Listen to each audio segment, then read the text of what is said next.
সত্য কথা বলার জন্য মামুনুল হককে ধন্যবাদ দিলেন। সত্য জানার পরে বাকি সময় ঘুমানো না।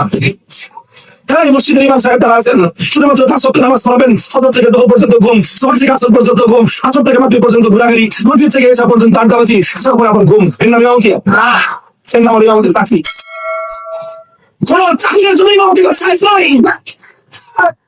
আমার শব্দটা খেয়াল করে শুনেন, যারা ইমামতির চাকরি করেন যাদের পিছনে নামাজ পড়া জায়েজ নাই, তাদের ইমামতিও জায়েজ।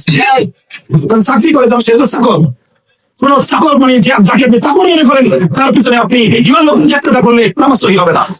এই জন্য আপনাকে নামাজের শুরুতে একটা করতে হয়, কি একটাই তুমি আদা চাকর। এনারা এখন এই কথাগুলো বলা শুরু করেছেন যে চাকরের জন্য ইমামতি করা জায়েজ নাই। দেখেন, ঠিক এই কথাগুলা বলার কারণে আমাদেরকে এনারা কাফের, মুরতাদ, শয়তান, ইয়াহুদি, দালাল যা করেছে, যত জায়গায় আমরা হামলার শিকার হয়েছি এনাদের অনুসারীদের এই প্রচারণার ফলে। আজকে এনারা এই যে কথাগুলা বলছেন, বলতে হবে সত্য যদি আপনি আড়াল বেশি দিন করতে পারবেন না। আজকে এই যে মামুনুল হক যে কথাটা বললেন যে চাকরের পিছনে নামাজ পড়া জায়েজ নাই, এই কথাটাই আমরা বলেছি। আমাদের ধর্ম ব্যবসা ফান্ডের বইটা পড়লে আপনি কিন্তু পরিষ্কার হয়ে যাবেন যে আমরা যে কথাটা বলেছি যে আল্লাহর দ্বীনের কোনো বিনিময় নেওয়া যায় না।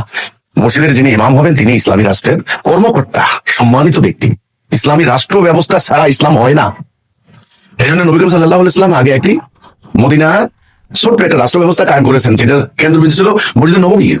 এবং রাসূলুল্লাহর কোনো ইমাম জনগণের বেতনে, চাঁদা, টাকায়, করুণা, ভিক্ষার উপরে নির্ভরশীল ছিলেন না।